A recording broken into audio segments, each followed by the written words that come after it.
የምትመለከቱት ሰይፉ በኢቢኤስ ነው። በያላችሁበት ጥሩ ጊዜ ነው የምንመኘው። ማዕድ በጨለማ ፕሮግራሙ ለየት ይላል። ነገ በሂልተን ሆቴል ይደረጋል። በዚህ ጉዳይ ላይ ላወራው ጋበዝ አድርጌዋለሁ። እጅግ በጣም ተወዳጅ ነው። በኢትዮጵያ ቲያትርና ፊልም ታሪክ ስሙን በደማቁ ጽፏል። ሞቅ አድርጋችሁ እስኪ ወደዚህ ጋብዙልኝ። ኪሮስ ኃይለ ሥላሴ። ኪሮስ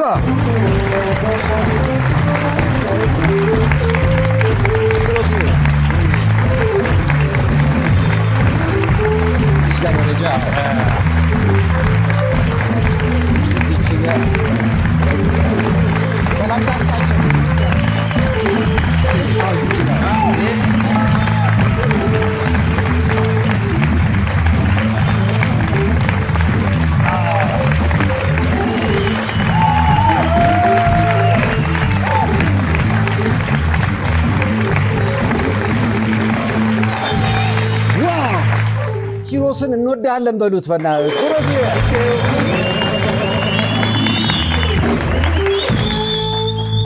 በጣም ነው የምንወድ። ኪሮስዬ በጣም አመሰግናለሁ። እድሜ ከጤና ይስጥ። አሜን። ዋው ስላየው በጣም ደስ ብሎኛል። 70 ሞልቶኛል። በነገራችን ላይ ዋው እንኳን ተወለድክ በሉት። 70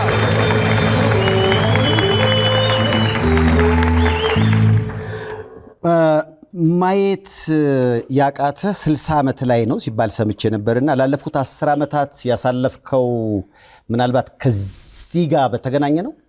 እውነት ነው። የዛሬ 10 ዓመት አካባቢ ነው እንግዲህ እንደ ድንገት ነው አይኔ ብዥ ያለብኝ። መጀመሪያ ከሰሙት ሰዎች አንዱ አንተ ነህ። አዎ መጀመሪያ ከጠየቁኝ ሰዎችም አንዱ አንተ ነህ። ላይቭ ያስገባኝ እና ላይቭ ገብቼ ምንድነው የምትፈልገው ስትለኝ ሰው አይዞህ እንዲለኝ እንዲያበረታታኝ ነው። 60 ዓመቴ ላይ እንዲህ አይነት ነገር አጋጠመኝ። ካሁን በኋላ ያለው እድሜ አላውቀውም፣ ይርዘም ይጠራ አላውቀውም፣ ግን ምኖራትን አጭር ዘመን አይዞህ በርታ እንዲሉኝ እንዲያበረታቱኝ ነው ብዬ ይህንኑ መልእክት አስተላለፍክና ከሐረር አንድ ወንድሜ ስልክ ደውሎ ዌልካም ቱ አወር ክለብ አለኝ። እሺ ታንክ ዩ አልኩት። አልገባኝም ነበር። ለካ እንደኔው ማየት የተሳነው ሰው ነው።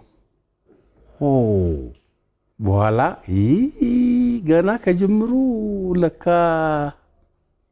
አይነ ስውር ነኝ ብዬ ፊል አደረኩኝ። ሳስበው ግን he is right ልክ ነው። በቃ ማየት ተስኖኛል። ወደሱ ክለብ ገብቻለሁ። ስለዚህ የሱ ክለብ አባል ሆኜ ተስማምቼ መኖር ነው አይደለ? አዎ።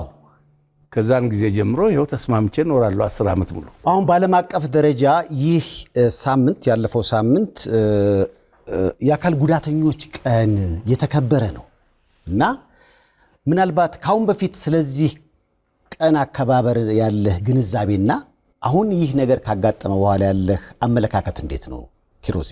ህይወት ለማንኛችንም ቢሆን ዋስትና አልገባችልንም። ከነሙሉ አይንህ፣ ከነሙሉ ጆሮ፣ ከነሙሉ ጉልበትህ፣ ከነሙሉ እጅህ፣ ከነሙሉ ጥርስህ ወደ አፈር ትገባለህ ብላ ቃል አልገባችም። ኤኒ ታይም ምንም ነገር ሊያጋጥመን እንደሚችል አውቃለሁ እኔ። በአደጋም ይሁን በጤና ማጣትም ይሁን ጠግቦ ዘሎ በመሰበርም ይሁን በተለያዩ ምክንያቶች። ስለዚህ እኔ እንዲህ አይነት ነገሮች ሲመጡ ሰይፉሻ እንደምታውቀው ብዙ መድረኮች መርቻለሁ። አዎ 167 ታላላቅ መድረኮችን መርተሃል። እውነት ነው። እና ሲጠይቁኝ አሳማኝ ሆኖ ካገኘሁት እምቢ አልልም። ችግር አለብን፣ ገንዘብ የለንም፣ ስለዚህ በምትችለው እርዳን ሲሉኝ በነፃ ነው የምሰራው። ስለዚህ ዓለም አቀፍ የአካል ጉዳተኞች ቀን፣ የአይነ ስውራን ቀን፣ የውሃ ቀን፣ የአካባቢ ጥበቃ ቀን ምናልባት በሚሌኒየሙ ጊዜ ተሳትፈ ይሆናል። ችግኝ ተከላ ላይ ሚሌኒየም እያለሁ በብዙ ነገሮች ላይ ስለምሳተፍ ኮንሽስ ነኝ። ማለት እንዲህ አይነት ነገሮች በቀላሉ ነው የምረዳቸውና የሚገባኝ። አሁን እኔ የጉዳዩ ባለቤት ሆኜ ጉዳዩ ውስጥ ጥልቅ ብዬ ገባሁበት እንጂ ያኔም ቢሆን ዳርዳሩም ይሁን መሀል ገብቼ አለሁበት አውቀዋለሁ። ስለዚህ ያሁኑ ደግሞ እኔ የጉዳዩ ባለቤት ሆኜ ዲሰምበር 3 ያለፈው ሮብ ማለት ነው በዓለም ለ34ኛ ጊዜ በእኛ ሀገር ለ33ኛ ጊዜ ነው የሚከበረውና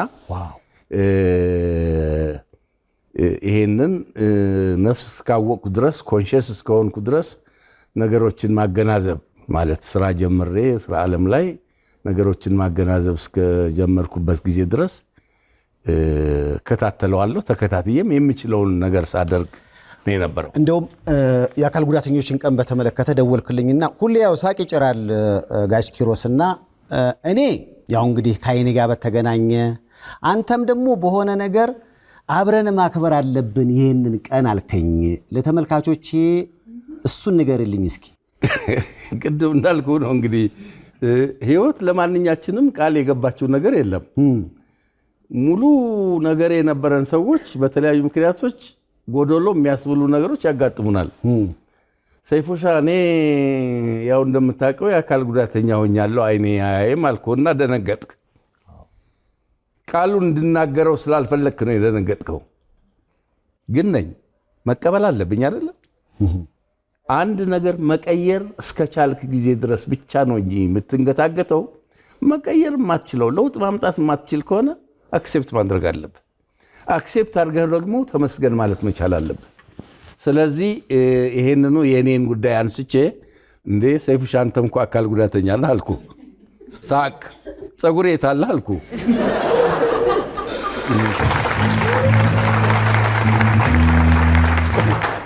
ሲወለድ ጸጉር ነበረው። አድጎም አፍሮ ሆኖ አውቀዋለሁ። አሁን ግማሹ ሄዷል። ሰይፉሻ ባለው አክሰስ ምክንያት እንዳውም አርቲፊሻል ለመትከል ጥረት አላረገም እንጂ ቢፈልግ ማድረግ ይችል ነበረ።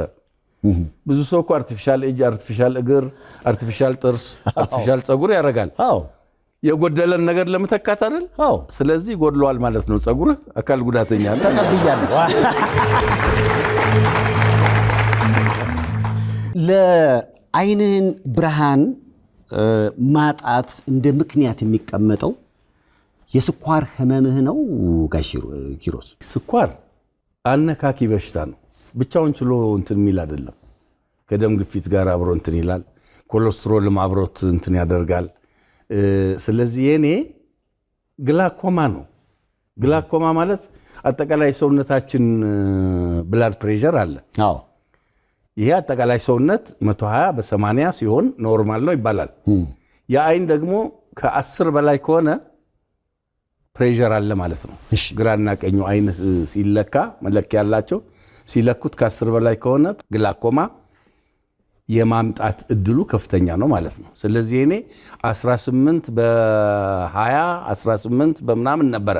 ግላኮማ የሚባለው ሰራቄ ብርሃን ይሉታል ሐኪሞች። እሱ ነው የኔ የአይኔ መጥፋት ምክንያት የሆነው። ከስኳር ጋር ተያይዞ ያለ በሽታ ነው። ግን ድንገት ነው የሚመጣው። ድንገት ነው። ማየት በምንችልበት ዘመን የማየትን ዋጋ የምንገነዘብበት መጠን አለ። ኤግዛክትሊ። ማየት ደግሞ በማንችልበት ሰዓት ያንን ለማነጻጸር እድል ይሰጣል ብዬ አስባለሁ። አንድን ነገር ዋጋ የምንሰጠው ስናጣው ነው። እስኪ ሁለቱን አነጻጽረ ንገረኝ። የኔ የባለቤቴ እናት ምን ይሉ ነበር መሰለ? ድሮ ጎረምሳ ሆኜ ኪሮስ የደህናውን ጤናውን የጤና ቀለቡ ትንሽ ነው ይላሉ። ዋጋ ያስወጣህማ ጤና። ከታመምክስ አለው በሺህ የሚቆጠር ብዙ ብር ነው የምታወጣው። ፕላስ ለዚህኛው በሽታ የሚወጣ ነገር በሙሉ ሌላ በሽታ ይዞ ይመጣል። ስለዚህ ሌላው ምናልባት ተኝተህ ልታሳልፈው ትችላለህ። የአይን ብርሃን ማጣት ግን በመተኛት ብቻ የሚያልፍ አይደለም። ማንበብን ታጣለህ፣ የምታውቀውን ሰው ታጣለህ፣ የምታውቀውን ከተማ ታጣዋለህ፣ መሪ ትፈልጋለህ፣ ብዙ ነገር ትፈልጋለህ። ስለዚህ ማየትና አለማየት የተለያዩ ናቸው፣ ሰማይና መሬት ናቸው። ነገር ግን ለእንደኔ አይነቱ ደግሞ በ60 ዓመቱ ማየት የተሳነው ሰው እኔ አገሬን ከጫፍ ከናቅፋ እስከ ሞያሌ ድረስ አውቀዋለሁ ኢትዮጵያን። ከዛን ጊዜ አባባል ጀምሮ ከአሰብ እስከ አሶሳ ድረስ አውቀዋለሁ። ከሰሜን እስከ ደቡብ፣ ከምዕራብ እስከ ምስራቅ አውቀዋለሁ። ያላየሁት ከተማ የለም፣ ከአፍሪካ ሀገራትም የተለያዩ ሀገሮች አይቻለሁ። አውሮፓ የተለያዩ ሀገሮች አይቻለሁ። አሜሪካ የተለያዩ ስቴቶች አይቻለሁ። ስለዚህ እኔ መበሳጭና የምናደድበት ምንም ምክንያት የለም የቀረኝ ነገር ስለሌለ። አንድ የሚቀረኝ ነገር ቢኖር አሁን ማንበብ አለመቻል ብቻ ነው። እሱንም ኦዲዮ እኮ አለ። እሱም ኦዲዮ አለ። ኦዲዮ ግን እኔ የምፈልገው ሳይሆን ተራኪዎቹ የሚፈልጉት ነው የሚነግሩኝ። እኔ አሁን የምፈልገው የታሪክ መጽሐፍ ነው፣ አውቶባዮግራፊ ነው፣ ይሄ ግለ ታሪክ። እሱ እስካሁን የሚተርክ ሰው የለም፣ ሌላ ልቦለድ ምናምን ካልሆነ። ወደ ውጭ ከሄድክ ግን በእንግሊዝኛ ብዙ አይነት መጽሐፍቶች አሉ። ብዙ ማህበራዊ ክንውን ላይ የሚተረኩ መጽሐፍት አሉ፣ ሾርት ስቶሪዎች አሉ። እነሱን በዩቲዩብ እከታተላለሁ። በተረፈ ግን እኔ ለመድኩት ሞቅ ሲለኝ ማለትም መጽሐፉ ሲማርከኝ ሌሊቱን ሙሉ ሁሉ ማንጋት ማንበብ ቀንም እንትን ከሆነ ሞቅ ካለኝ አንዳንዴ ስራም ላልገባ እችላለሁ። አሁን ግን እሱ የለም። ምክንያቱም ንባብ ማለት ከአይን ጋር ኮንታክት መፍጠር ማለት ነው። አሁን ኮንታክት የለም። ከአይን ጋር ያለው ግንኙነት ቁርኝት አሁን የለም። በጆሮ ብቻ ነው። በጆሮ ደግሞ እኔ የምፈልገው ሳይሆን ሌላው አንባቢ ተራኪ የሚፈልገው ነገር ብቻ ነው። አረ ተራኪዎች ሆይ ልቦለድና ገበያውን የሚፈልገውን ብቻ ሳይሆን እንደ ጋሽ ኪሮስ ደግሞ ባዮግራፊና ታሪክ ላይ ማድመጥ የሚፈልጉ ሰዎች አሉና እባካችሁ የነሱን ፍላጎት ግምት ውስጥ ይግባ ማለት ነው። ጋሽ ኪሮስ እንደው ከንባብ ውጪ ማየት ካልቻልክበት ደቂቃ በኋላ የተፈጠረና ምን ነው ዛሬ ባየው ያልክበት አጋጣሚ አለ በጉዳይ? እንግዲህ ምንድነው አንድ ጊዜ ኢንተርኮንቲኔንታል ሆቴል አንድ ጓደኛዬ ልጁን ድሮ ትንሽ ልጅ ሆና ነው ማቃት ልጅቷ እና አግብታ ኢንተርኮንቲኔንታል ሙሉ ነው ሰው የቲያትር ቤት ሰዎችም አሉ እና ያኔ እምባዬ መጣ። ባለቤቴ ማጠገብ ያለች ምን ሆነ ነው የምታለቅሰው አለችኝ። አይ ምንም አልኳት። እንዴ እግዚአብሔር ምን ፍጠር ነው የምትለው አለችኝ። በእንጨት ልትወጋው ነው ምን አርግ ነው የምትለው አለችኝ። አይ ልጆቼ እኮ ሲያገቡ ውበታቸውን አላየውም፣ ቬሏቸውን አላየውም፣ ዴኮሬሽናቸውን አላየውም፣ ድምቀቱን አላየውም ብዬ እኮ ነው አልኳት። ልጆችን ታውቃቸው የለ እንዴ? ተወልደው ዩኒቨርሲቲ ጨርሰው ሁሉ ግራጁዌት ሲያደርጉ ታውቃለህ። ከዚህ በኋላ ምንም አዲስ ለውጥ አያመጡ፣ አዲስ ልጆች አይሆኑ ምንድን ነው ስትለኝ ለካ እውነቷን ነው የሚቀየር ነገር የለም። አክሴፕት ማድረግ ነው ትልቁ ነገርና ባየሁ ምልበት የልጆች ሰርግ ቀን ደስታቸውን ባየሁ።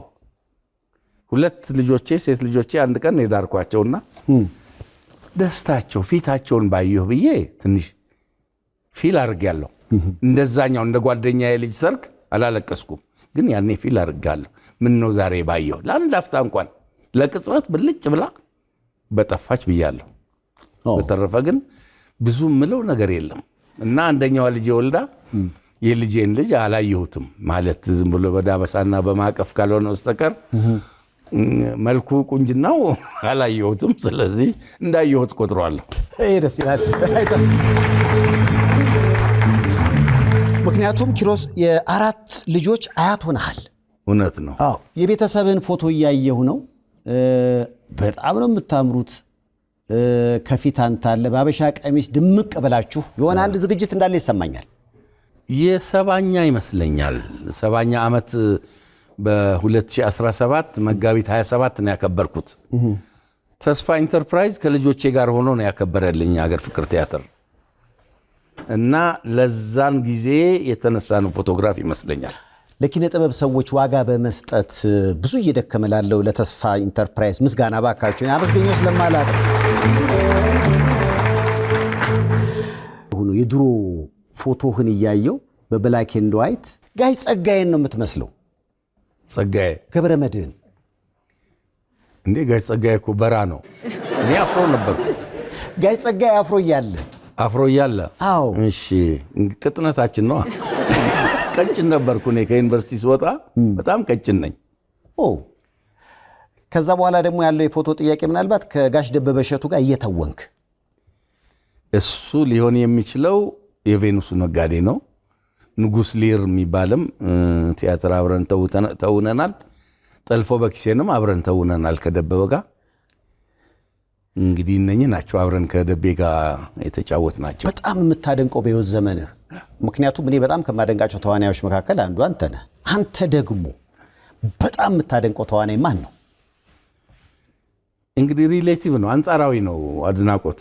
እኔ የኔ ሲኒየሮች ማደንቃቸው አሉ። ጌትነት እንየውንና ተፈሪን ምንም ነገር መልካም ነገር ሳይ ምን ነው ለነሱ በሆነ ነው የምለው። ሽልማት ለምሳሌ ምን ነው እነሱ ሳይሸለሙ እኔ እንዴት ተሸለምኩ? እነሱ እያሉ ታላላቆቻችን ደግሞ የነሱ ሙሉ በኩል ይሄ ነው። ገጣሚዎች ናቸው፣ ተርጓሚዎች ናቸው፣ ደራሲዎች ናቸው፣ ተዋንያን ናቸው፣ ዳይሬክተሮች ናቸው፣ ፊልም ይተውናሉ። ተፈሪ በተለይ ጋዜጠኛ ነው፣ ተመራማሪ ነው ተፈሪ አለሙ። እና እነኚህ እያሉ እንዴት ነው እኔ የምሸለመው? እንዴት ነው የህይወት ዘመን የምንት ዘመን መባለው ላለው? እኔ ለእነኚህ ቅድሚያ ሰጣለሁ። ሌላው እንዲሁ ራሱን የሚደብቅ ሆነ እንጂ አስታጥቃቸው ይሁን አለ። የኔ ሲኒየር ነው እሱም አስታጥቃቸው ይሁን። በተረፈ ግን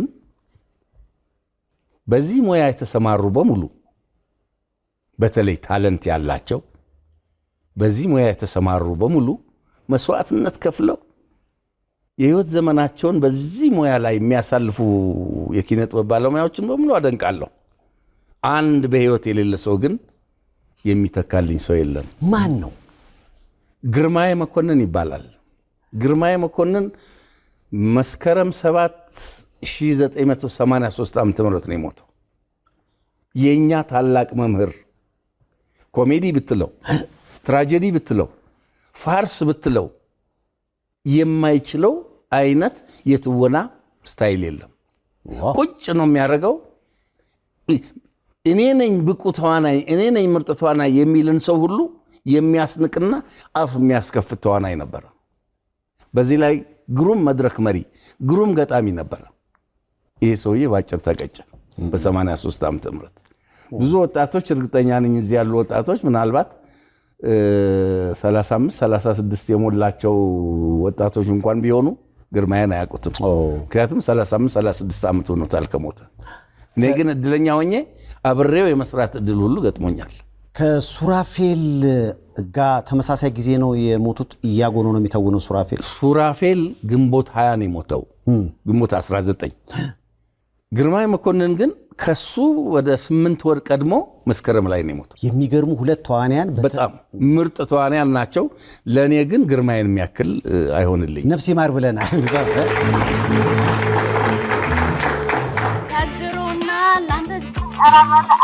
መጣችሁ እስቲ እናታችሁ ታውራ ወይኔ አይ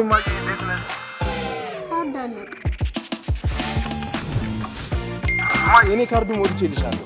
ምን ከ190 በላይ ከሚሆኑ የዓለም ሀገራት የሞባይል የአየር ሰዓት፣ የሞባይል ጥቅል መሙላት፣ የተለያዩ የቢል ክፍያዎችን መፈጸም ይቻላል። የሬሚቴል የሞባይል መተግበሪያ ከፕሌይ ስቶር ወይም ከአፕ ስቶር ላይ በማውረድ አገልግሎቱን ማግኘት ይችላሉ። የውበቷ ማማር የፈገግቷ ሚስጥር ብላሰም የጥርስ ሕክምና ነው። የምንሰጣቸው አገልግሎቶች ሬጉላር ኤንድ ዲፕ ክሊኒንግ ጥርስን ማጽዳት፣ ኢንቪዚላይን የጥርስ ማስተካከል፣ ፊሊንግ ጥርስን መሙላት፣ ኢምፕላንት ጥርስን መትከል፣ ኤክስትራክሽንስ ኤንድ ዴንቸርስ እና ሌሎች በመሳሰሉ አስተማማኝ ስራዎቻችን ትደሰታላችሁ። ሁሉንም አይነት ኢንሹራንሶች እንቀበላለን። ጤነኛና ያማረ ጥርስ እንዲኖሩት እናደርጋለን። ለአዲስ ታካሚዎች ጥርስን ነጭ ማድረግ ዋይትኒንግ በነፃ እናደርጋለን። ሁሉንም አይነት ኢንሹራንስ እንቀበላለን። ብቅ ብለው ይጎብኙን።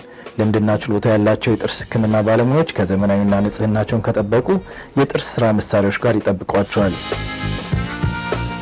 ብላሰም የጥርስ ሕክምና ሁሉንም አይነት ሰርቪስ ማግኘት ትችላላችሁ። ብላሰም ስማይል በውድ ብሪጅ ኤንድ ለወርተን ለምትገኙ ለሁሉም ሀበሻ ኮሚኒቲ ብላሰም የጥርስ ሕክምና። ምናልባት ብዙ ተውኔቶችን ሰርተሃልና ቀጥዬ የምጫወተው ጨዋታ ካንተ ጋር ቃለ ተውኔቱን እኔ ያነብልህና እነዛን ነገሮች የምር ብለሃል ወይ በተውኔት ላይ ነው ጥያቄው። እንግዲህ 42 ዓመት እኮ ሆኖኛል ከዩኒቨርሲቲ ወጥቼ።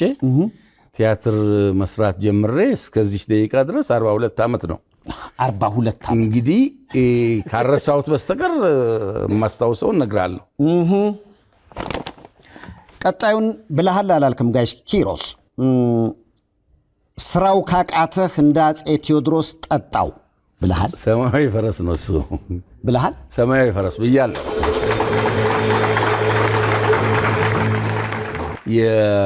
የጋንግስተሮቹ አለቃ ሆኜ ተሾመን ሆኜ ነው የምጫወተውና እሺ ሰራዊት ያደረገውን ምርምር የሰራዊት ገጸ ባህሪ ማለት ነው ለመንጠቅ ጥረት የምናደርግነንና ሽጉጥ ሰጥተነው አንድ ሌላ ተባባሪ ግራ ገብቶት ጌታዬ ምን ላድርገው ሽጉጡን አለ። ስራው ካቃተ እንግዲህ እንደ አፄ ቴዎድሮስ ጠጣው ብየዋለሁ። ጌታዬ ከ6 ጥይት ጋር ደርሶኛል፣ ምን ላድርገው? ስራው ካቃተ እንደ አፄ ቴዎድሮስ ጠጣው። በትክክል ተመልሷል። ቀጣዩን ብለሃል። የአባትህ ዕዳ ሆኖብኝ ነው እንጂ እንደምትለው ደም የጠማኝ ሆኜ አይደለም ብለሃል። የአባትህ ዕዳ ሆኖብኝ የአባቴ ዕዳ ነው። የአባትህ ዕዳ ሆኖብኝ እንጂ እንደምትለው ደም የጠማኝ ሆኜ አይደለም ብለሃል ኪሮስዬ። አዎ ረሳሁት፣ ግን ይሄኛው ነው እንደው ገምት። ግን አንቺ ስለ አንቺ ፊልም ላይ እንደዛ ምለው አለ። አባቴ በጣም ሀርደኛ ኮሎኔል ነበርና በወታደር ደንብ እኔን ሲያሳድገኝ የአባቴ ዕዳ ሆኖ ልጄንም በዛው መንገድ እንዲያድግ ፈልጋለሁና እሱ ላይ እንደዛ ያልኩ ይመስለኛል። እስኪ ብሏል አላለም? ምን ነው እስኪ የአባት ዕዳ ሆኖብኝ ነው እንደምትለው ደም የጠማኝ ሆኜ አይደለም።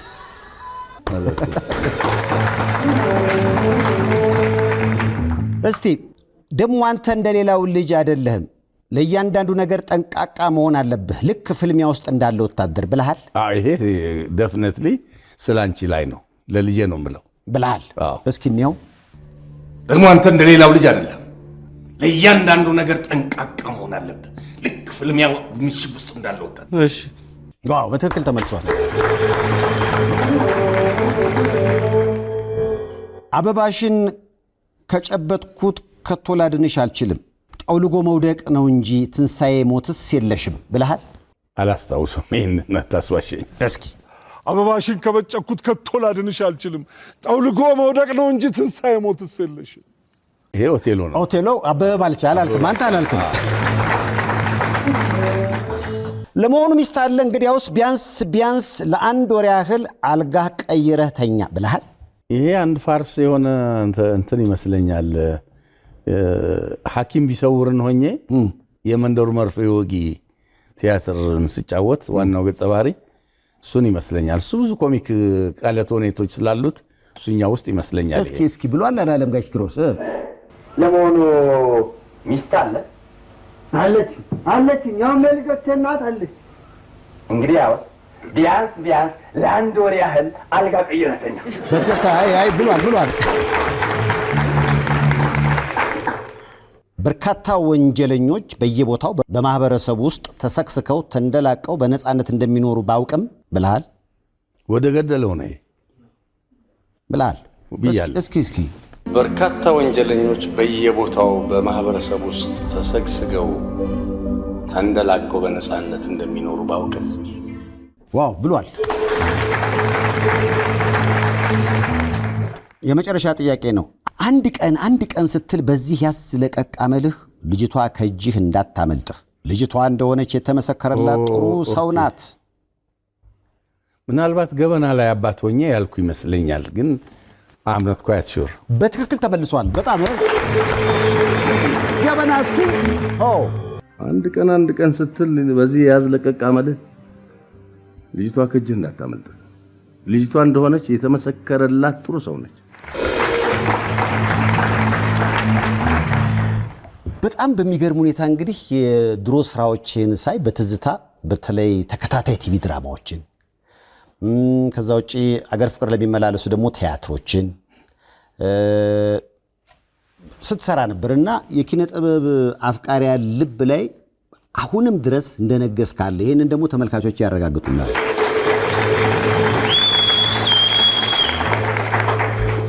አሁን እንግዲህ ከምትወደው ሙያ የምትገለልበት ምክንያት አይገባኝም። አሁን ባለህበት ሁኔታ ገጸ ባህሪ ፈጥሮ ሊያሰራህ የሞከረ ሰው የለም ኪሮስ? አክቹዋሊ የአይነ ስውር ገጸ ባህሪ ፈጥሮ ሊያጫውተኝ የሞከረ የለም።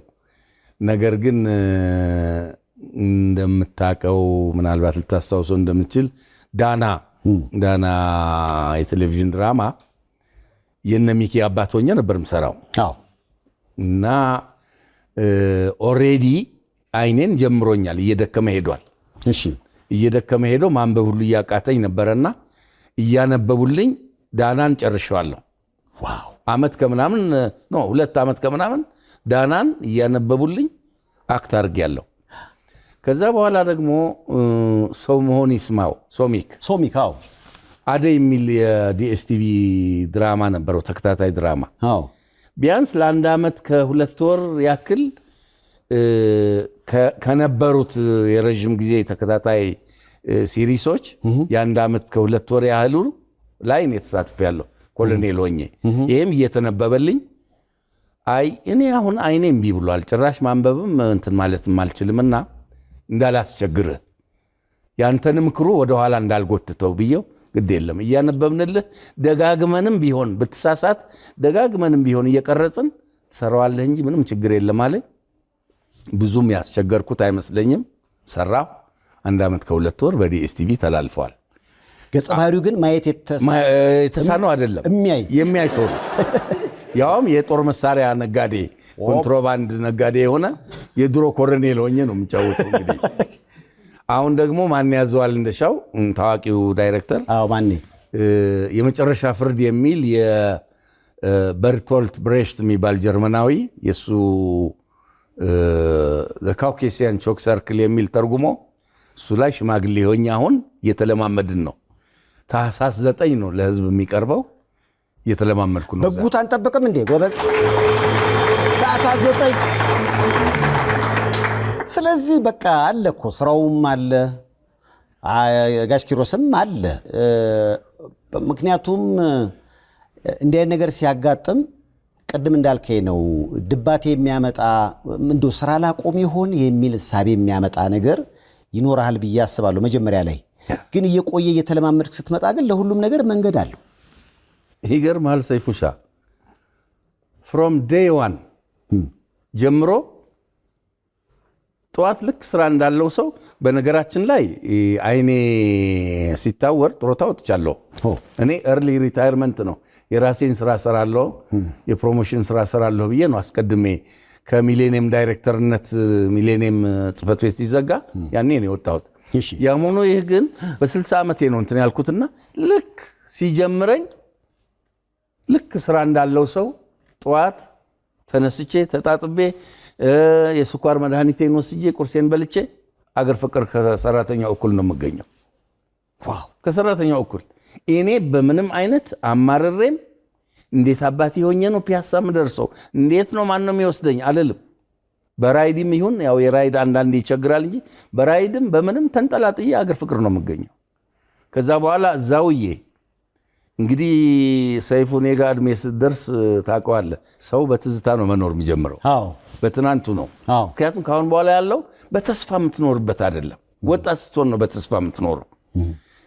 ዲግሪን አግኝቼ ማስተር ሰርቼ እንትን ብዬ ሀብት አፍርቼ ቱክሰን ገዝቼ ምንትስ ገዝቼ የምትለው ወጣት ስትሆን ነው። እኔ አሁን ምንም በቃ እንዲህ አደርጋለሁ አልልም።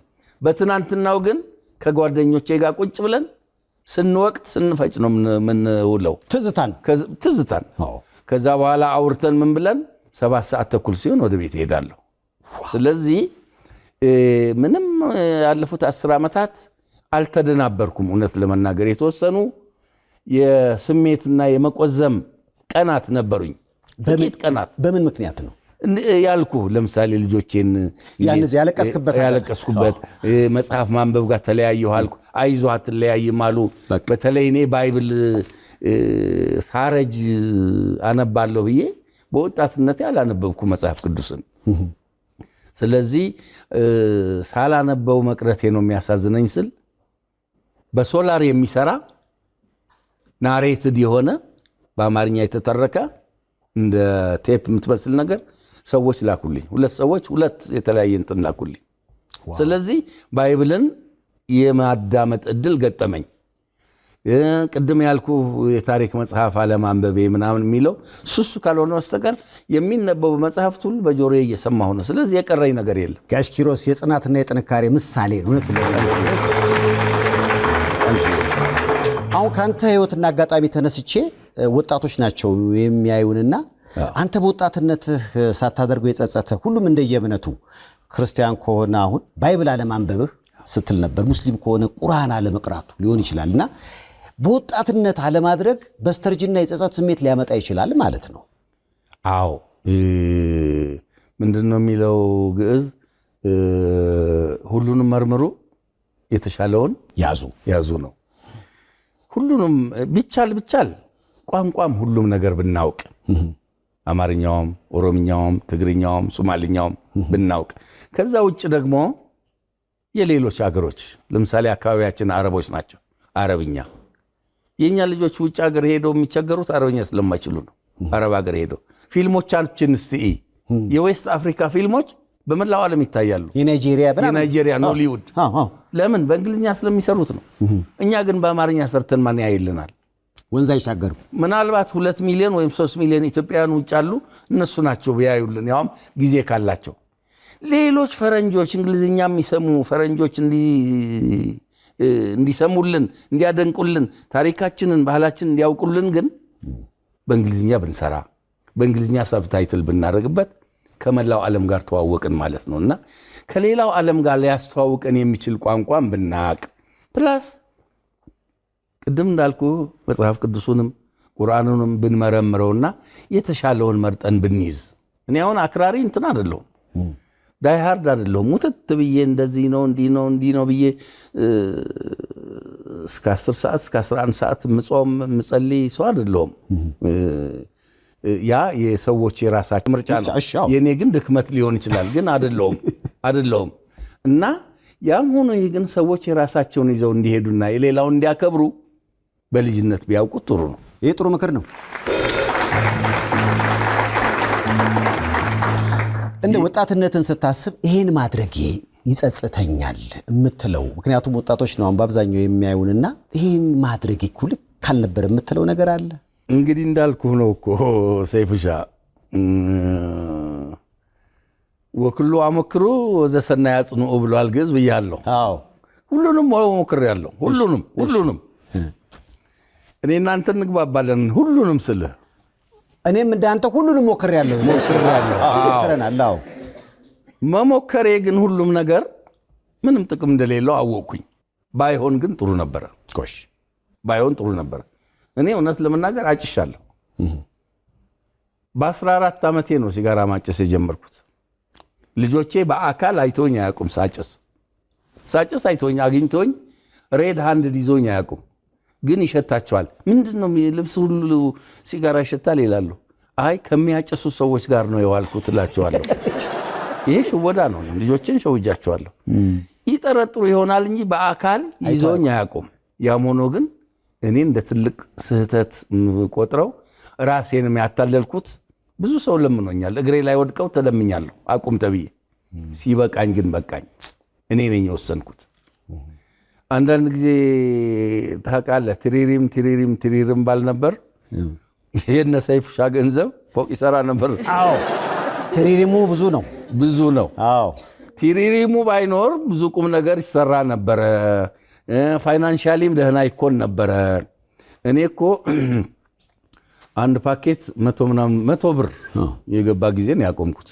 ዛሬ 8 እኔ አንድ ፓኬት ተኩል ነበር ማጨሰው በቀን።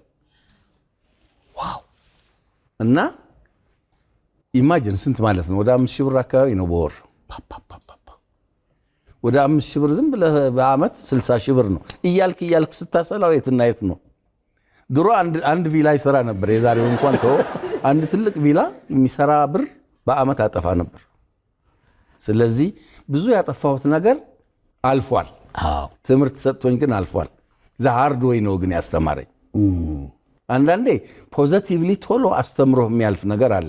አንዳንዴ ደግሞ በረጅሙ ግን ብዙ አስከፍሎ የሚያስተምርህ ነገር አለና ብዙ አስከፍሎ አስተምሮኛል። ወጣቶች እያያችሁ ነው አይደለ? ፒሪሪሙን ተዉ።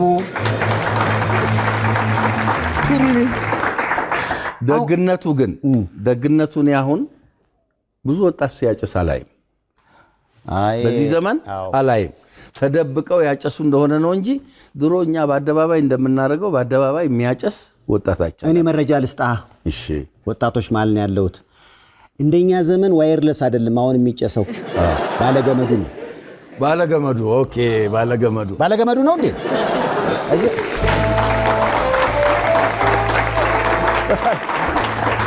ባለገመዱማ ጣጣውን ብዙ ነው። ብዙ አብረው እንትናሉ። እግዚአብሔር ብቻ ከዚህ ይሰውራችሁ፣ ልቦና ይስጣችሁ። እኔን የመታኝ እንቅፋት እናንተን እንዳይመታችሁ አስቡበት እያለ ነው ጋሽ ሂሩት። በዚህ ላይ ደግሞ ምን መሰለ፣ ሲጋራ ማጨስ ባለገመዱም ዋየርለሱም ከስኳር ጋር አብረው አይሄዱም። ከስኳር በሽታ ጋር ከብላድ ፕሬሸር ጋር አብረው አይሄዱም።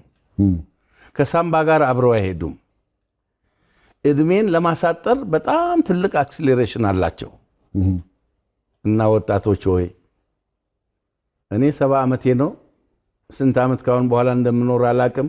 ከኔ በላይ ግን እንድትኖሩ ከነኝ ሁሉ ተጠንቀቁ ነው የምለው። አሪፍ ማለት ነው።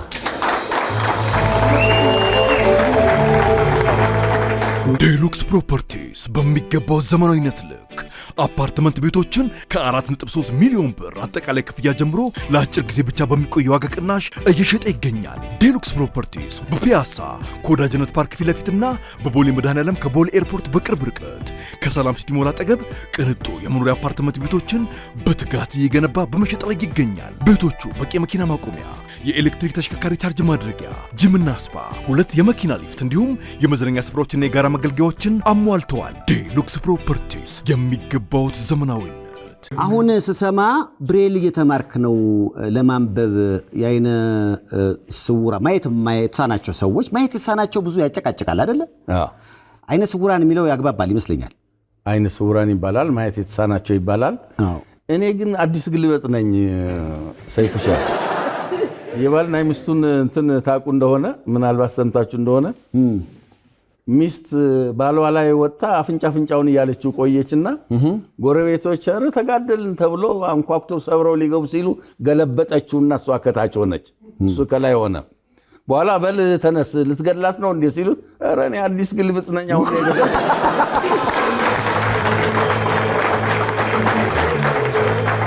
አዲስ ግልብጥ ነኝ አሁን ነው የወጣሁት አለ ይባላልና እኔ አዲስ ግልብጥ ስለሆንኩኝ ብዙ የቃላት ምርጫ የለኝም።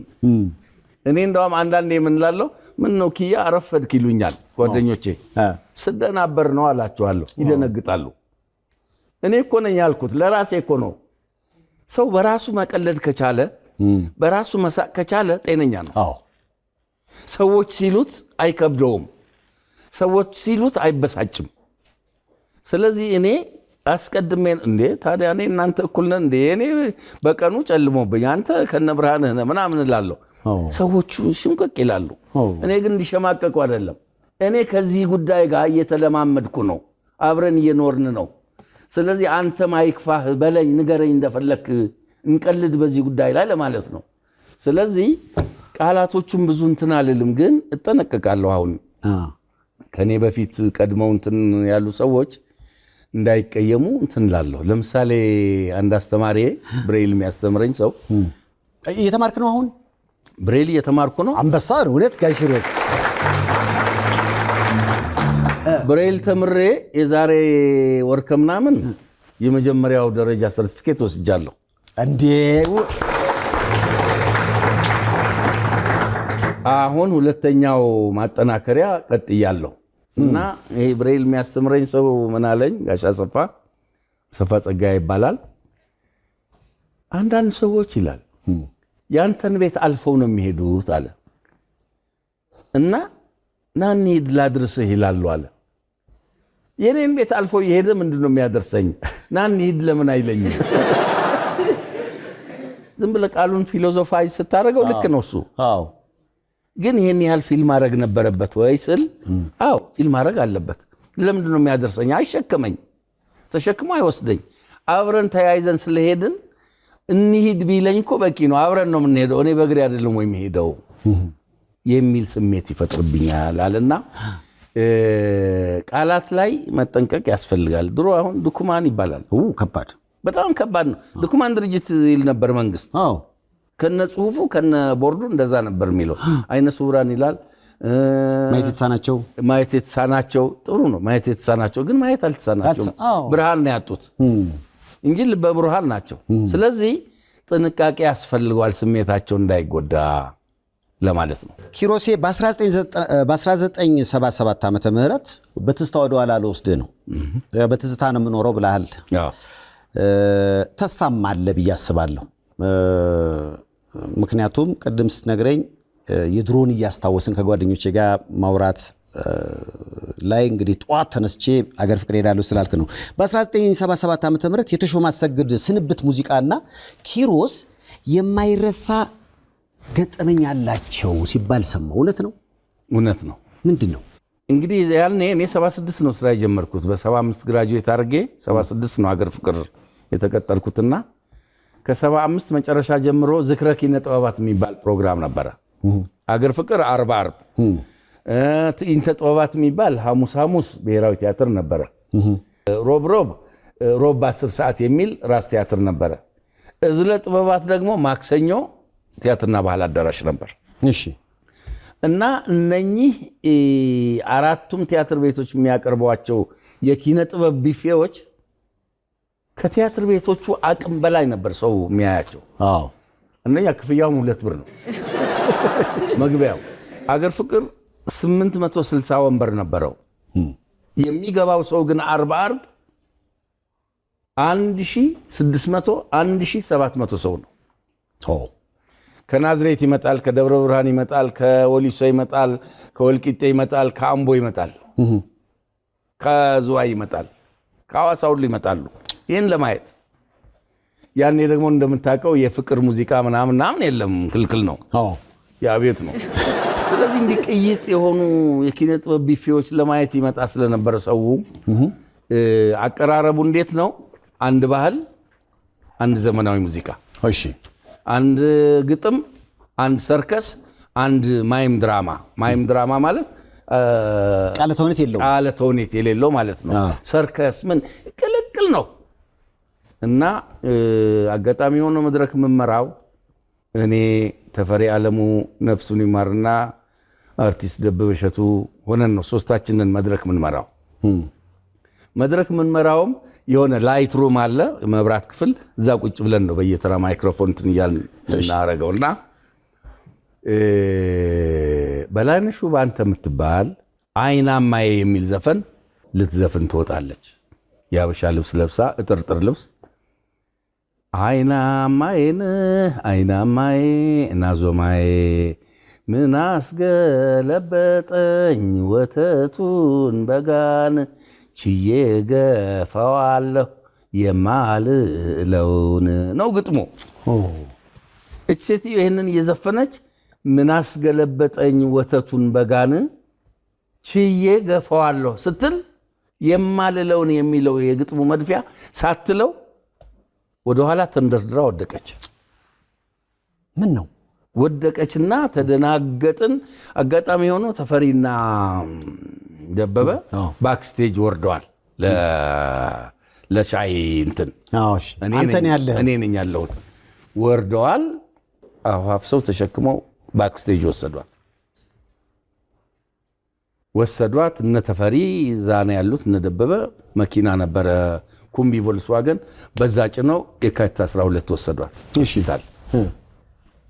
ቀጥሎ የሚመጣው የተሾመ አሰግድ ስንብት ነው። እሺ ይሄ ስንብት ይሄች አጋጣሚ በአንድ አገናኝታ የፍቅርን ሸማ ደርባ ጎናጽፋ ሆኖም ሳናስበው ጊዜው በመሆኑ በቃን ተለያየን መሪር ነው ሐዘኑ የሚል ነው ተዘፈነ።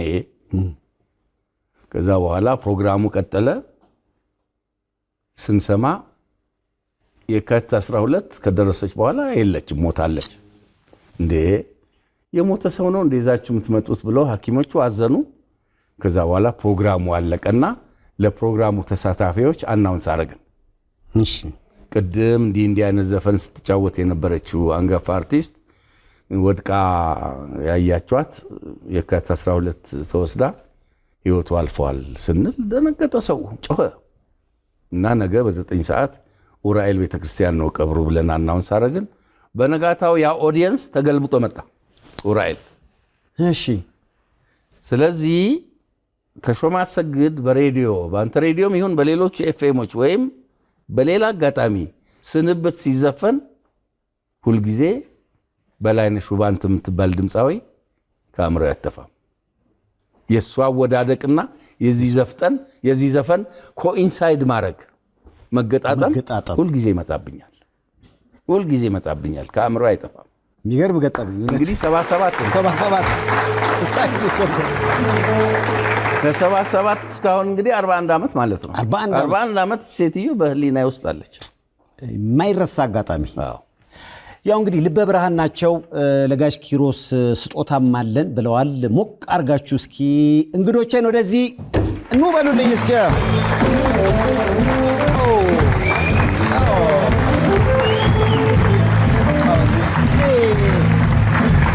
እዚች ጋር ሃሎ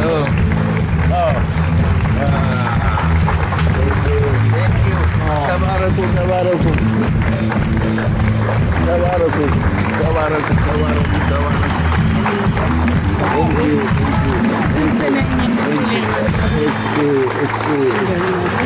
ተባረኩልኝ ተባረኩልኝ ተባረኩልኝ ተባረኩልኝ።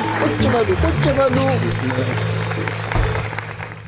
አሁንማ በቃ እዚህ አካባቢ ቤት መከራየት አለባችሁ። እንኳን ደህና መጣችሁ።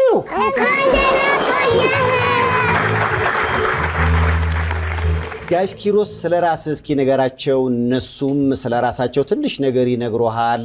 ያመጡልህም ስጦታ አላቸው። ጋሽ ኪሮስ አጠገባችሁ አለ። በጣም ተወዳጅ አንጋፋ ተዋናይ ነው ጋሽ ኪሮስ።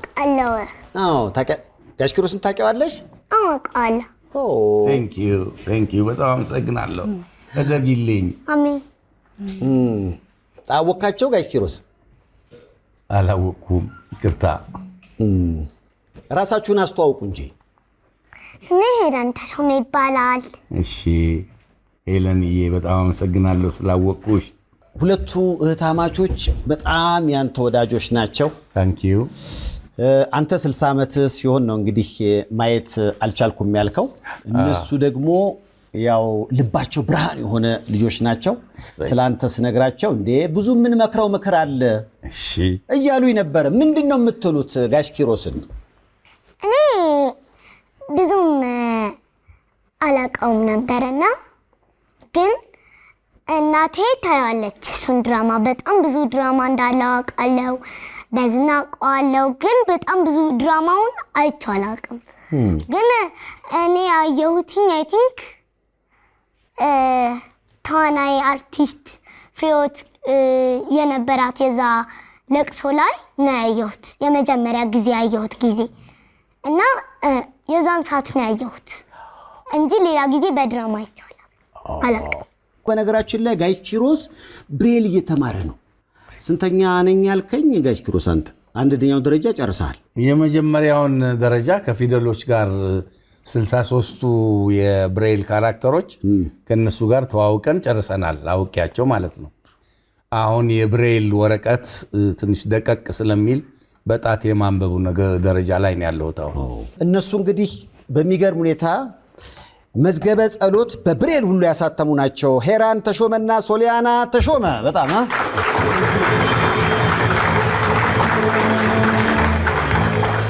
ለእኔ ያሉኝ እንደውም ምንም እንዳያስብ ጋሽ ኪሮስ እኛ የምናውቀው እናሳውቀዋለን፣ የብሬሉን ነገር ለእኛ ተዋላልሽኝም ብዬ በቃ ብላለች እንዴ።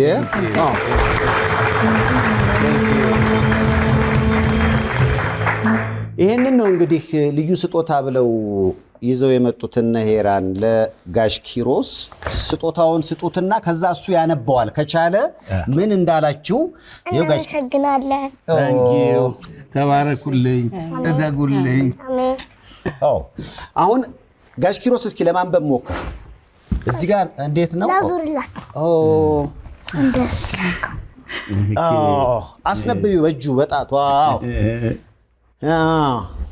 ገና ነኝ። ከዚህ ጋር እንኳን ብዙ አልተዋወቅኩም። አንብቢልኝ አንቺ እስቲ። እግዚአብሔር ብርሃኔና መድኃኒቴ ነው፣ የሚያስደነግጠኝ የሚያስፈራኝ ማን ነው? መዝሙረ ዳዊት ምዕራፍ 27 ቁጥር 15። ኪሮስ እንወድሃለን፣ እናከብረሃለን፣ እድሜ ከጤና ይስጥልን። አሜን አሜን።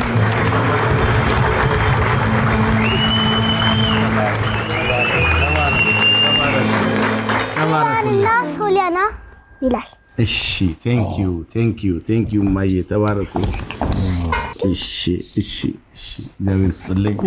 እግዚአብሔር ያሳድጋችሁ፣ ለትልቅ ደረጃ ያውቃችሁ። አሜን። የእናንተ ዓለም ሰፊና ብሩህ ነው። ሰዎች እንደሚሉት ጨለማ አይደለም፣ ብሩህ ነው። ልበ ብርሃን አድርጎ እግዚአብሔር ፈጥሯቸዋል። ካሁኑ ብሬል ጽፋችሁ ማንበብ ችላችኋልና ወደፊት ደግሞ ለከፍተኛ ደረጃ እንደምትደርሱ ምንም ጥርጥር የለኝም። ደስ ይላል።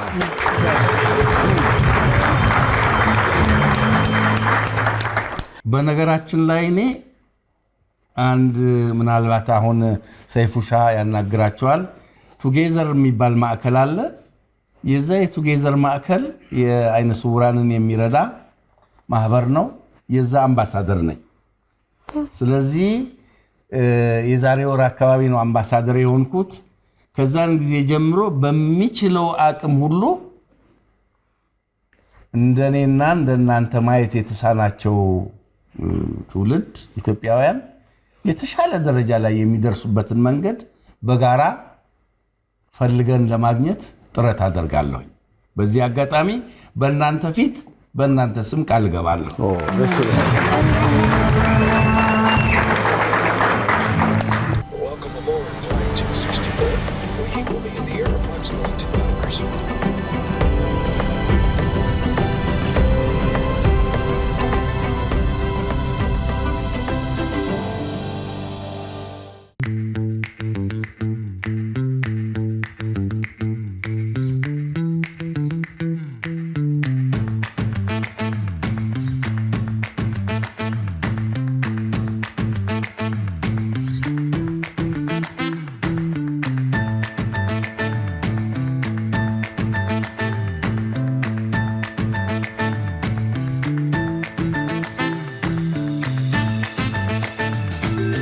ጋሽ ኪሮስ እንጋብዛቸው እንዴ? የሰኞውን የሂልተን ራት እነ ሄራንን ማዕድ በጨለማ የሚል ፕሮግራም በአይነ ስውራን አስተናጋጆች ማየት የሚችሉም ጨለማ አዳራሽ ውስጥ ሆነው ራት ይጋበዛሉ። ዓላማው ምንድን ነው ጋሽ ኪሮስ? በዓለም ላይ ለ34ኛ ጊዜ መከበር ነው የአካል ጉዳተኞች ቀን በዓለም ላይ። በእኛ ሀገር ደግሞ በጣም ደስ የሚለው ነገር አልዘገየንም። እኛም 33 አልዘገየንም። ጎበዝ። አንድ ዓመት ብቻ ነው የተቀደምነውና ለ33ኛ ጊዜ እየተከበረ ነው።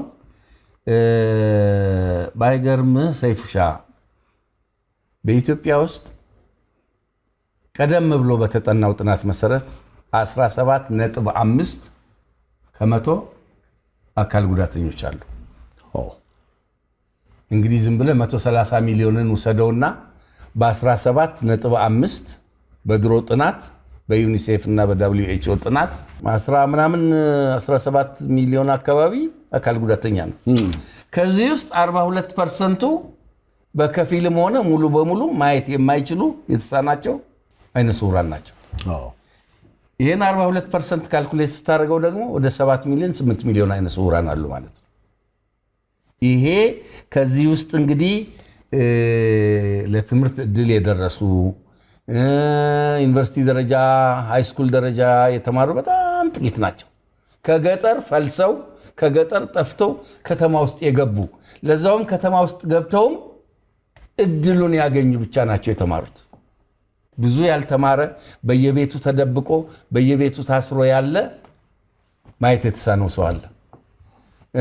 ብዙ በየቤቱ የተደበቀ አካል ጉዳተኛ አለ።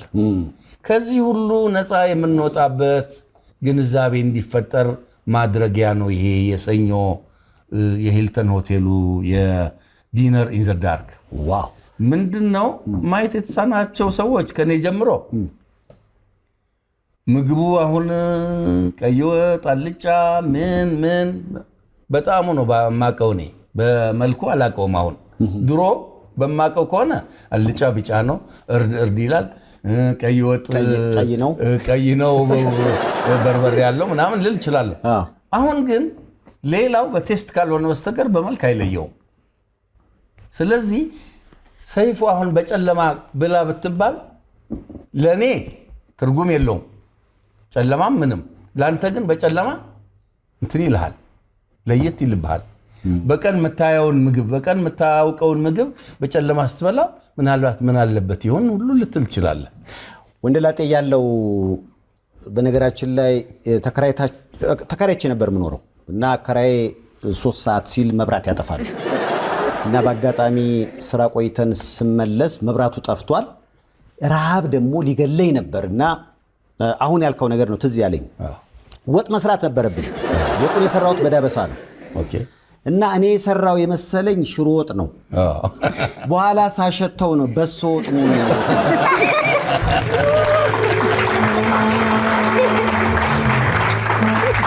እና የማየትን ጥቅም ያወቅኩት ያኔ ነው። ምናልባት ተመልካቹም ባንዱም የሚያግዘን ከሆነ በኋላ ላይ ምግቦችን እዚህ ጠረጴዛ ላይ አስቀምጠን እኔና ጋሽ ኪሮስ እኔም አይኔን ጋረድና አሁን ያልከውን ማዕድ በጨለማ እንሞክረዋለን። ዝግጁ ናችሁ ለዛ? ከዛ በፊት ምናልባት እነ ሄራን ተሾመና ሶሊያና ተሾመ ብሬል አሁን ጋሽ ኪሮስ ገና መጀመሩ ነው። ምን የሚያስቸግረው ይመስላችኋል? እስኪ ምክር ስጡት። ኮንትራክሽን ያስቸግራል ብዬ አስባለሁ። እንግሊዘኛ ላይ ኮንትራክሽን እንግሊዘኛ ከባድ የሚባል ነገር የለም አይደል እንዴ? ሁሉም ነገር ቀላል ነው። ግን በእንግሊዘኛ የሆኑም በአማርኛም የሆኑ ተመሳሳይ ኮንትራክሽኖች አሉ። እሱ ቢያንስ ትንሽ ሊንታታበት ይችላል እንጂ እውነታቸውን ይችላል። ግን አይደል እናንተ ችላችሁ አይታችኋል። በነገራችን ላይ እውነታቸውን ነው የተናገሩት። ኮንትራክሽን ነው የሚከብደው። ሌላው የሚከብደው እኔ በ70 ዓመቴ ነው ብሬል የደነዘዘ ጣት ይዤ ነው ብሬል እየዳበስኩ ያለሁት። እነሱ ልጆች ናቸው። ሁሉም ነገር አዲስና ክፍት ነው ለነሱ። ለእኔ ግን አርሶ የጨረሰ በሬ ማለት ነው። አርሶ ያረጀ በሬ ማለት ነውና እስክለማመድ ድረስ ጊዜ ይፈጅብኛል። ትልቁ ነገር ግን ተስፋ አልቆርጥም እኔ።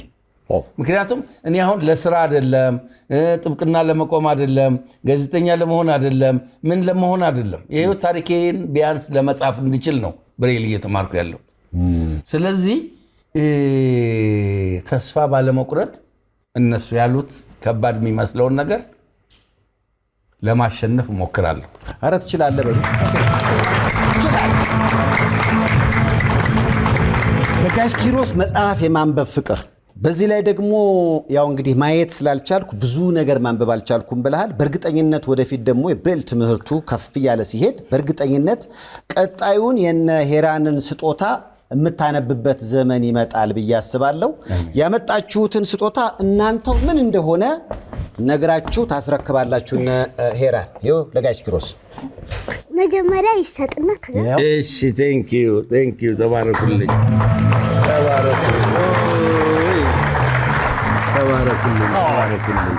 ምንድን ነው? መዝገበ ጸሎት ነው። በብሬል ነው የተጻፈው። እስኪ በብሬል ነው የተጻፈው። ያው እንግዲህ ስንት ገጽ ነው? 72 ነው እንዴ? በጣም ብዙ ነው። ቀይኛው አይደለም። እዚህ ጋር ስንት ይላል? 73። እስኪ የመጀመሪያዋን ነገር ለጋሽ ኪሮስ ትንሽ አስተምሩ። የመጀመሪያዋ ጸሎት አሁን መጀመሪያ ላይ እቺ በእንግሊዝኛ ቢነበብ ኤም ትሆናለች። ግን አማርኛ ላይ ወደ መን ወስደውና እቺኛን ምን እናደርጋታለን? እሺ ይሄ ደግሞ ዜድ ሆነ። በአማርኛ ሲሆን ደግሞ ዝ ሆነ። ይሄኛው ደግሞ ጂን ገ ሆነ። በእንግሊዝኛ ጂ ነው አይደለ? ሆነ እንደዛ ሆነ። ከዛ ይሄ ደግሞ በሆነ። እዚህ ጋር ቢት ጻፍና እዚህ ጋር እንደዚህ ተደረጋለች። በለ ማሳየት ሁለት አይነት ናትና ሌላ ጸማለች። እቺን ጸናት። እቺኛው እንደዚህ ተደረግናለች። ሎ ደግሞ እንደዚህ እቺኛው እንደዚህ ሎ እቺ ደግሞ እንደዚህ ሆነች ማለት ነው። አሁን ሲገጠም መዝገበ ጸሎት በጣም ተባረኩ። እግዚአብሔር ይባርካችሁ። እስኪ ምን አለ ይዘቱ?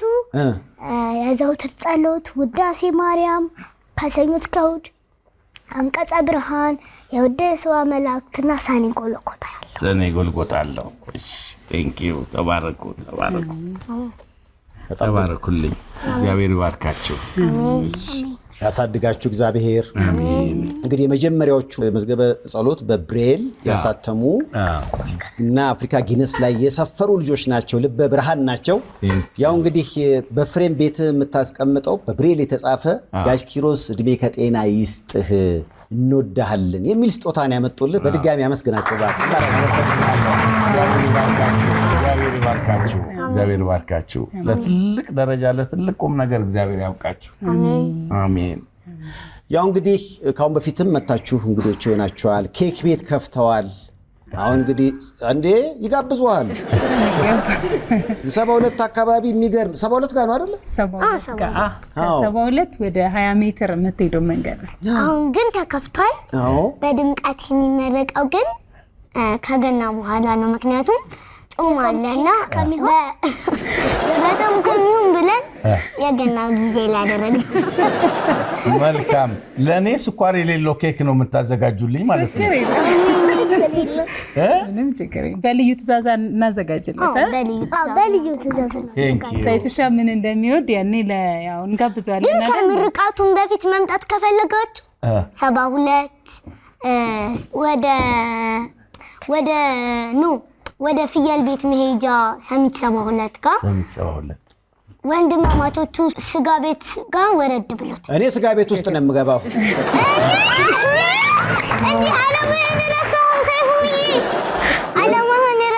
አጠገቡ ስጋ ቤት ስጋ ቤቱ አጠገብ ታረጋላችሁ። እኔ እርግጠኛ ነኝ ስጋ ቤት ውስጥ ቁጭዬ ነው ኬኩን ማዘዝ። ስጋ ወዳለሁ። ከስጋ ቤቱ በኋላ ዴዘርት እኛ ጋር ችግር የለውም። ስለዚህ ለኔና ለጋሽ ኪሮስ ስኳር የሌለው ኬክ ምን እንደሆነ ባይገባኝም አነባበሩ ታዘጋጅሉናል።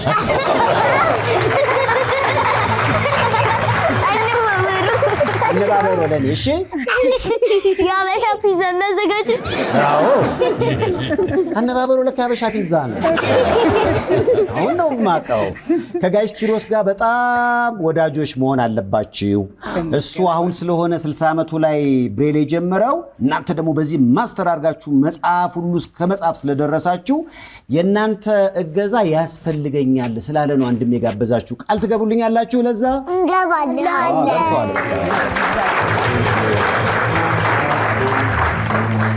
እንግዲህ የኢትዮጵያ ሕዝብ ኢትዮጵያውያን ኤርትራውያን በዚህ ፕሮግራም ላይ እነ ሄራንን አይተው ይህን ቤተሰብ ለማገዝ በቀሪው 18 ዓመት እነሱን ለማገዝ ቤት ስለምትሆኝ ብለው ቤትም መኪናም አሁን ደግሞ ኬክ ቤትም ከፍተሽ የመደላደል ነገር አለና ይሄን ላደረጋችሁ ባለፈው ስለረሳው ነው። ኤርትራውያንም በዚህ በነሱ ህይወት መቃናቱ ስላሉ በዚህ አጋጣሚ ኤርትራውያንን ኢትዮጵያውያንን በሀገር ውስጥም በውጭም ኖራችሁ ለነ እንግዲህ ቲጂ ላደረጋችሁ ትገዛ እናመሰግናለን።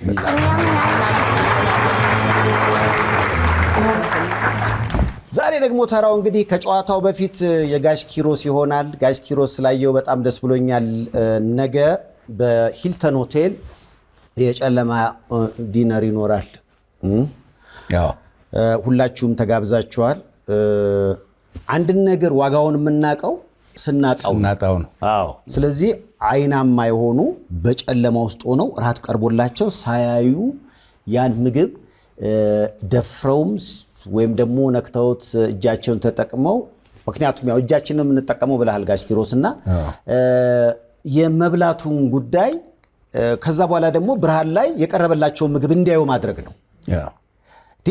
ያሰቡት ጨለማ ውስጥና ውጭ በብርሃን የሚያዩት ምን ያህል ይገናኛል የሚለውንም እንዲያስቡ ነው እና እግዚአብሔር የሰጠን ያለን ነገር ደግሞ ምን ያህል ብዙ እንደሆነ እንድናቅና ፈጣሪ እንድናመሰግን ነው ፕሮግራሙ የገባኝ። እውነት ነው። ስለዚህ አንዳንዴ ድሃ ነኝ ይላል አንድ ሰው። ድሃ ግን አይደለም። ለማየት ቢከፈል፣ ለመተንፈስ ቢከፈል፣ ለመራመድ ቢከፈል ወይ ያለን አጠቃላይ ጤንነት ወደ ገንዘብ ቢቀየር ቢሊዮነር ነን።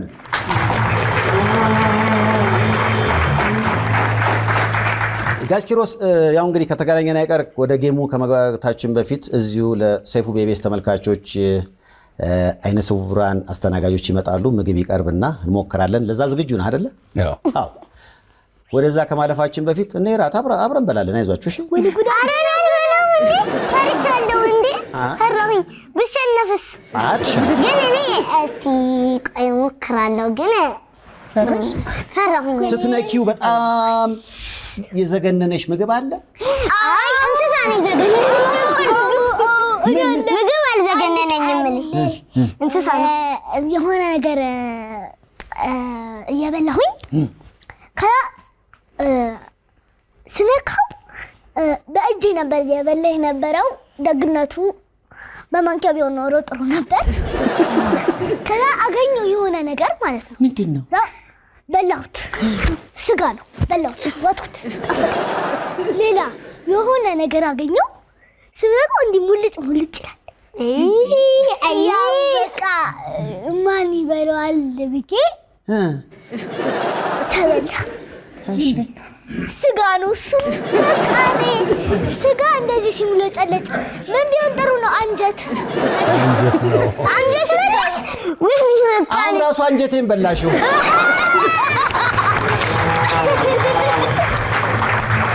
እኔ እንኳን ምግብ እንኳን አይደለም የዘገነነኝ፣ እንስሳ ነው የዘገነነኝ።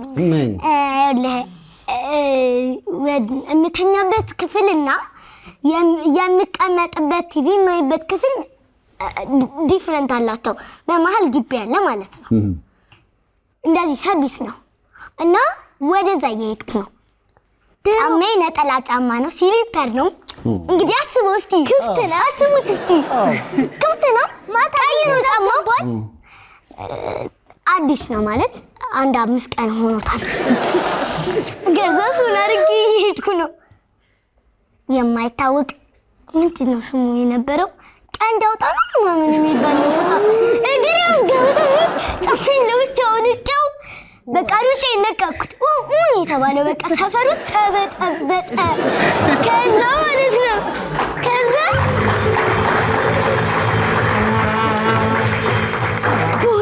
ጎረቤት መታ እሬት ነው ምናምን ተብሎ ተረጋግቼ ያን ጫማ ከድድድ ዳርጌ ጥየዋለሁ። በቃ አስተለኝ። በቀንድ አውጣው ምክንያት በድሮ ጊዜ ያው በገንዘብ ውድነት እናንተ ተጫውታችኋል። እንግዲህ ምንም ማድረግ አይቻልም። አልኳት እንግዲህ ልጅ ቦታ ላይ ጋሽ ኪሮስ እነዚህ ልጆች ወዳጆች መሆን አለባቸው። እውነት ነው ይሆናሉ። በሳምንት አንድ ቀን ይኸው በእኔ ጋባዥነት እዛ እየተገኘ ጋሽ ኪሮስ እናንተ ካፌ ውስጥ ጥሩ ጊዜ ያሳልፋል። ወዳጆች መሆን አለባችሁ። እሺ እኛም እንሄዳለን፣ እንጠይቋለን። ትርፍ ሰዓት ሲኖር ብሬል እናጠናለን።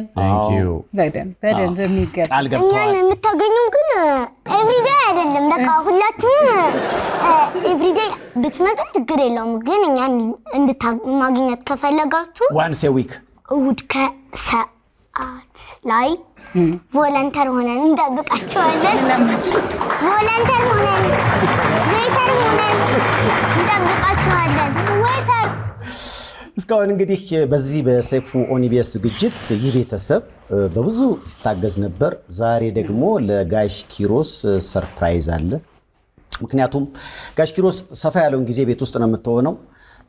ሚኪ ጎንደርኛው የሚገርሙ የቤት ውስጥ መገልገያዎችን ያመርታል። ሶፋው፣ ጠረጴዛው፣ አልጋውና በጣም ይለያል። በፎቶ ላይ እንደምታዩት ነው።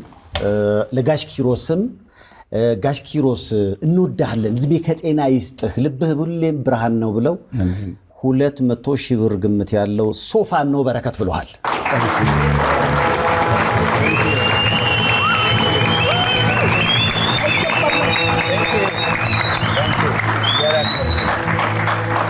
ሌላው እንግዲህ ተክለሃይማኖት እንደሚታወቀው ተክለሃይማኖት ጠቅላላ ሆስፒታል ማህበራዊ ኃላፊነቱን በመወጣት አይታማም። አንዱን እንኳን እናንሳ ቢባል በመቄዶንያ ጳጉሜ ላይ በየዓመቱ በነፃ አእምሮ ህሙማንና አረጋውያንን ያክማል። በነፃ ለተክለሃይማኖት ጠቅላላ ሆስፒታል ባካችሁ። ተክለሃይማኖት ጠቅላላ ሆስፒታል ዓላማችን ህሙማንን መርዳት ነው ይላሉ። 25 ዓመት ሙሉ ነው በተለይ ሶማሌ ተራ አካባቢ ህሙማንን በማገዝ የሚታወቁት። 25ኛ ዓመታቸውን በልዩ ድምቀት እያከበሩ ነው። እንወዳለን ጋሽ ኪሮስ ብለው የጋሽ ኪሮስ ጡረታ 6,000 ብር እንደሆነ ይታወቃል። ተክለሃይማኖት ጠቅላላ ሆስፒታሎች ለምን የ16 ወር የጡረታ ደሞዙን አንሰጠውም አሉና 100,000 ብር ልግስና እነሆ በረከት ብለውሃል። ተክለሃይማኖት ጠቅላላ ሆስፒታል ጋሽ ኪሮስ። እኔም እንግዲህ ያው ካንተ ጋር ጌሙን ለመጫወት ዝግጁ ነኝ። በጌሙ ምን ያህል ቀደም እንዳልከው ነው ሂልተን ነገ በተለይ በጨለማ ውስጥ ራት የተበላ የማየትን ዋጋ ማየት የሚችሉ ሰዎች የሚያውቁበት ልዩ ፕሮግራም ነውና ከቻላችሁ ነገ ዛሬ እሁድ ነው፣ ነገ ሰኞ ሂልተን ብትገኙ በዚህ ዝግጅት ላይ መታደም ትችላላችሁ። ግብዣችንም ይሄ ነው አድጋች ኪሮስ። አዎ ይሄው ነው። በ5 የተለያዩ ዘርፎች እየበረታ ያለ ከ13 ዓመታት በፊት የተመሰረተ ነው ቱጌዘር ማዕከል።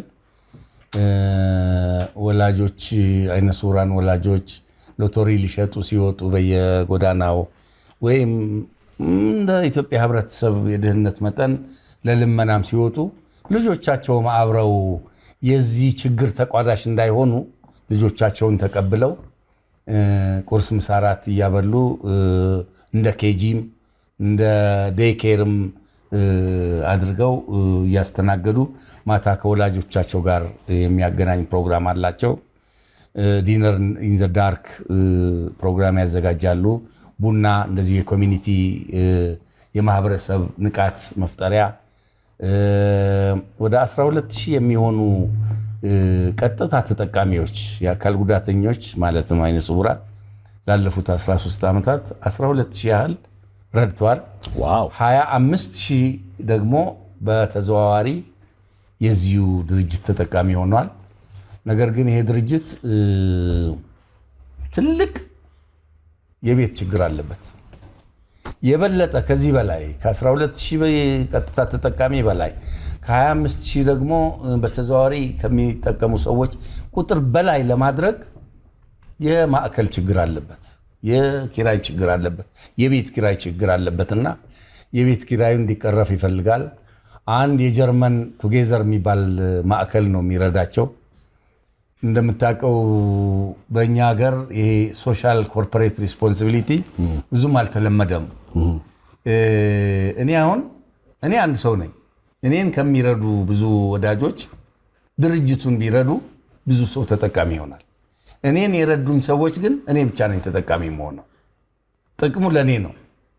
የተክለሃይማኖትም ለኔ ነው። የሚኪ ጎንደሬውም ሶፋ ወደ ቤቴ ነው የሚገባ። ነገር ግን የዚህ ሁሉ ግምት ግን ለቱጌዘር ቢሰጥ ኖሮ ብዙ ሰዎች እንዲረዱበት ምክንያት ይሆን ነበርና ከግለሰብ ይልቅ እኔ ሰይፉሻ ብዙ ነገር ስታረጋ ያለው እኔ ሰማለሁም። አሁን አያለሁ ባልልም እሰማለሁ። ያው ነው ቆታ ልብህ እኮ እሰማለሁና ብዙ ሰው ነው የሚረዳው። ብዙ ሰውም ሰይፉ ጋር አገናኘን ስልኩን ስጠን ይላል። በጎ ነገር የሚሰሩ የሚዲያ ሰዎች ሁልጊዜ ፈላጊያቸው ብዙ ነው። ግለሰቦች ናቸው የሚፈልጓቸው። እርግጥ ነው የግለሰቦች ችግር የከፋ ችግር ነው፣ የማህበረሰብ ችግር ነው። ነገር ግን ግለሰቦች ከሚረዱ በተናጠል ተቋም ቢረዳ ብዙ ግለሰቦችን ብዙ የግለሰብ ልጆችን የማህበረሰቡ አባላትን ሊረዳ ይችላል የሚል እምነት ስላለኝ መንግስት ሌላ አይደለም፣ የቤት ኪራይ ቤቶች የቤት ኪራይ በአቅማቸው ተከራይተው ያንን ለግል የቤት ኪራይ የሚያወጡትን ወጪ ሌሎች ሰዎች እንዲረዱበት ማድረግ እንዲቻል የቤት ኪራይ ከመንግስት ቢያገኙ፣ ፕላስ ደግሞ እነኚህ ትላልቅ ድርጅቶቻችን ቴሌ፣ ባንክ፣ አየር መንገድ፣ መብራት ኃይል፣ መርከብ ድርጅት፣ በጣም ብዙ ባቡር ድርጅት እነኚህ በአመት የተወሰነ የሶሻል ኮርፖሬት ሪስፖንሲቢሊቲ በጀት ቢመድቡና ለየተቋማቱ በፐርሰንት ቢያከፋፍሉ ችግሩ እየተቃለለ ይሄዳል የሚል እምነት አለኝና ይሄንን ነው ማለት የምፈልገው። ቱጌዘርን የሚረዱ ሰዎች እንዲበዙ ፈልጋለሁ። አካውንት ነምበራቸው አለ፣ ያው እዚህ ጋር ተጽፏል። በነገራችን ላይ ጋሽ ኪሮስ ሲናገር ነው ያልተነገረላቸው ብዙ ጥሩ ነገር የሚያደርጉ በጎ ስራ ላይ የተሰማሩ ተቋማት አሉ። ከነሱ መሃል አንዱ ቱጌዘር ነውና መጀመሪያ ምስጋና ማድናቆትም ለቱጌዘር። ይህን ተቋም በቢሮ ለማገዝ የመንግስት አካላት አስቡበት። በግል ደግሞ በሀገር ውስጥ በውጭ መሆናችሁ ይህ ችግር ይመለከተኛል ወይም ደግሞ ይህን ችግር እንግዲህ ማገዝ አለብኝ ብላችሁ የምታስቡ ከሆነ በዚህ አካውንት ማገዝ ይቻላል። አካል ጉዳተኝነት በነገራችን ላይ እስካሁን አይደለሁም ስለዚህ እንትና ነው አይነት ነገር የዘይትና ውሃ አይነት ጨዋታ የለውም። ምክንያቱም ማንኛውም ሰው በሆነ አጋጣሚ የሆነ ነገር ሊያጋጥመው ይችላል። ስለዚህ እንዲህ አይነት ተቋማትን ማገዝ ለራስም ለቤተሰብም ለሀገርም ይጠቅማልና ቱጌዘርን ከፍ ከፍ እናድርግ። እናመሰግናለን ብሏቸው። ከመልእክቶች በኋላ እኔና ጋሽ ኪሮስ እዚህ ጋር ምግብ ይቀርብና ዲነር ኢን ዘ ዳርክን እንሞክረዋለን። ዝግጁ ናችሁ ለዛ? ከመልእክቶች በኋላ እንመለሳለን። አሁን ግን እነ ሶሊያናን አመስግናችሁ ሸኙልኝ። አመስግኗቸው።